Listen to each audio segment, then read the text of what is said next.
My wife denied me intimacy. Every night after our wedding for a whole month. When I confronted her, she said, "My body, my choice, you have no right." So I filed for the marriage to be dissolved by the court. What happened next was rather unexpected. Chapter 1. The Cold Nights. The wedding had been a whirlwind. Laughter, family blessings, photographs that captured promises of forever. I truly believed we were stepping into a new chapter of love, partnership, and intimacy. But the nights that followed told a different story. Every night, I reached for her, seeking closeness, and every night, she turned away. Sometimes she claimed she was tired, sometimes unwell, sometimes simply scrolled on her phone until she fell asleep, the glow of the screen more important than me. At first I was patient. I thought marriage needed time, adjustment, patience. But as the days turned into weeks, that patience began to rot into confusion, then pain. On the 30th night, I finally spoke. My voice wasn't angry, it was pleading. "We've been married a month. You haven't touched me once. What's going on?" Her response wasn't hesitation. It wasn't sorrow. It was a sharp, dismissive dagger. "My body, my choice. You have no right." The coldness in her eyes made something inside me shatter. That night, as she drifted off without a care, I sat awake staring at the ceiling. She hadn't just denied me intimacy. She had denied me respect, love, and partnership. And in that silence, I made a choice. I would go to court, not to fight for her affection, but to dissolve this marriage entirely. Because if this was her vision of marriage, then I wanted no part in it. But I didn't know then that my decision would ignite a chain of events none of us expected. And when the truth came out, it wouldn't just be about intimacy. It would be about betrayal, greed, and the revenge she never saw coming. Chapter 2. The Courtroom. Revelation. The courthouse smelled faintly of paper and dust, the kind of place where lives were rewritten with ink and signatures. I walked in with a steady step, my heart heavy but clear. I wasn't there to fight, to beg, or to cling. I was there to end. She arrived late, dressed in an expensive suit, her expression sharp and smug. To her, this was just another performance, one she was certain she would win. When the judge asked why I had filed for dissolution so soon after marriage, she scoffed. "He's impatient. I just needed time." But really, Your Honor, he's not the victim here. He's unstable, demanding, and controlling. I can't live with a man like that. She looked at me as if she had already sealed my fate. When it was my turn, I stood calmly, my voice steady. "Your Honor, I entered this marriage in good faith. For 30 nights in a row, I was denied not just intimacy, but any sign of affection. When I asked why, my wife told me, 'My body, my choice. You have no right.'" The courtroom stirred. The judge leaned forward, his brows furrowing. Then I added, quietly but firmly, "This isn't about intimacy alone. It's about respect, trust, and the foundation of marriage. And I have reason to believe she never intended to be a wife to me at all. She had other plans, financial ones." Her head snapped toward me, eyes widening for the first time. The confidence wavered. Because what she didn't know was that I had found her messages, conversations with her so-called friends in which she bragged about marrying for security and keeping him at arm's length until the money is mine. As the bailiff prepared the evidence file I had submitted, the judge's gavel tapped once, sharp and commanding. "We'll review these messages." My wife's smug mask crumbled. And that's when I realized this court wasn't just about dissolving a marriage. It was about exposing the truth and watching her own lies bury her. Chapter 3. The Evidence Unveiled.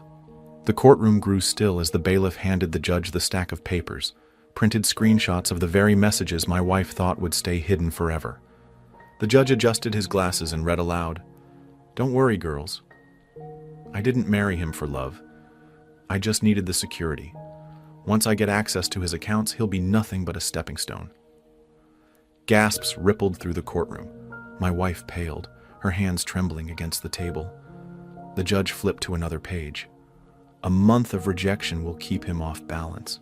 He'll be too desperate to fight me when I push for control of the finances. It's my body, my choice, but it's also my plan. Whispers spread. Even her lawyer shifted uncomfortably, clearly blindsided. She tried to speak, her voice cracking. Those were just jokes between friends. He's twisting it. But the judge silenced her with a single sharp tap of the gavel. Enough. These are your words. This court will treat them as evidence of intent. The judge turned toward me, his tone firm. Given the evidence presented, this court has serious doubts about the validity of this marriage and the petitioner's good faith. We will proceed accordingly. I didn't gloat. I didn't smile. I simply sat in silence, letting the weight of her own betrayal crush her. What began as her smug attempt to strip me of dignity had just flipped on its head, and she had no idea that this was only the beginning, because I had one more piece of evidence that would end her facade entirely. Chapter 4. The Hidden Contract. The air in the courtroom was already heavy with whispers, but I wasn't finished. I had held back one final card, the one she never thought I would find. Weeks before filing, I had gone through our wedding paperwork. Among them was something most people overlooked. The marriage contract addendum, which she had rushed me to sign without reading carefully. She had insisted it was just a formality, but I had read it, and then I'd taken it to a lawyer. Buried in the fine print was a clause, one her own attorney had added at her request, that if the marriage dissolved due to fraud, deception, or bad faith, she would forfeit all claims to joint property and return any gifts or financial support received during the marriage. She had been so certain I'd never call her bluff, she hadn't realized she signed her own trap. I stood and handed the document to the judge. My lawyer explained the clause clearly, citing the messages as proof of fraudulent intent in her marriage to me. The judge read the addendum twice, his face hardening. Then he looked straight at her. You attempted to deceive this court. And worse, you attempted to deceive your spouse from the very beginning. This contract is enforceable. The petitioner is absolved of all financial responsibility. The respondent forfeits her claims effective immediately. Her gasp cut through the silence. She stood trembling, shouting desperately at the judge. No! This isn't fair. He tricked me. This isn't what I meant. But it was too late. The gavel struck. The courtroom doors might as well have slammed shut on the life she thought she had secured. She had tried to use the law to bleed me dry. Instead, the law itself had turned into the weapon that gutted her schemes. And while she stormed out, her reputation collapsing behind her, I walked out calm, because this was never about winning her back. It was about reclaiming my dignity. And she had handed me the blade for her own downfall. Chapter 5. The Social Fallout.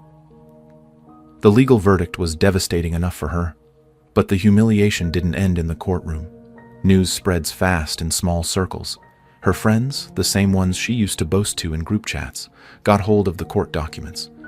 The screenshots of her bragging, "I just married him for security," were passed around like wildfire. The women who once envied her perfect marriage now mocked her behind her back. Some cut her off entirely, not wanting to be associated with a woman exposed for scheming her own husband out of money. Her parents, once proud to parade her as the daughter who had married well, were livid. They had vouched for her character, defended her choices, and now they were the subject of whispers themselves. At a family dinner I didn't attend, her uncle reportedly slammed his fist on the table and asked, "Do you realize what shame you've brought to this family?" From that day on, even her relatives began keeping her at arm's length. She worked at a mid-sized firm, one where reputation mattered as much as performance. Once the truth leaked, colleagues whispered in corridors, and her manager called her in. While they couldn't fire her for her marriage scandal, promotions and opportunities suddenly weren't available. Clients didn't want her name attached to their accounts. The glamorous life she imagined, built on my hard work and her manipulation, was gone. And the cruelest irony, She had rejected me night after night, claiming it was her body, her choice. But in the end, the real choice had never been hers. The law, her family, her friends, even her career, they all made the choice to cut her off. She was alone, stripped of the very security she had schemed so hard to secure. Chapter 6. The final poetic justice months had passed since the court dissolved our marriage, but her shadow lingered in whispers and headlines. Still, I hadn't delivered the final stroke, the one that would echo back to the very first night of rejection and seal her fate completely. One evening, at a restaurant I often visited for business dinners, I saw her. She was sitting alone at a corner table, hair unkempt, her phone silent beside her. The once confident woman who had mocked me now looked like a shell of herself. When our eyes met, she stood quickly, rushing over. "Please, can we talk?" Just for a minute, her voice was softer, broken. "I've lost everything. My family won't look at me. My friends cut me off. At work, they pass me over like I don't exist. I thought I was being strong, independent. But I see now. I destroyed us." Tears rolled down her cheeks, but they didn't move me. Not anymore. I placed my napkin on the table, looked her in the eye, and said calmly, "You told me. My body, my choice. You have no right. And you were correct. You made your choice. And now you're living with it." Her lips quivered. She reached out as if to grab my hand, but I stood and stepped away. As I walked out of the restaurant, I felt no anger, only clarity. She had wanted a marriage of convenience, a life of manipulation and control. But she underestimated the one truth she couldn't escape. Real power lies in integrity, not deceit. And in the end, she hadn't just lost me. She had lost her family, her friends, her reputation, and the life she thought she was entitled to. I had filed for dissolution to escape her trap, but what I gained was freedom, dignity, and a future untainted by her greed. Poetic justice. She denied me love, respect, and intimacy. In return, life denied her the security, reputation, and comfort she thought she had guaranteed. Was this revenge perfectly justified? Tell us what you think about this story in the comments below.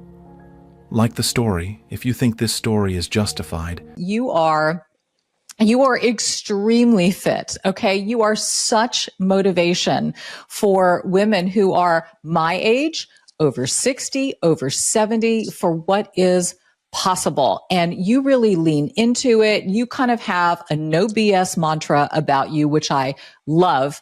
And I just kind of want to dive in. Everybody has a reason for getting where they are, right? Your journey was not, oh, I'm, lifting weights in my 20s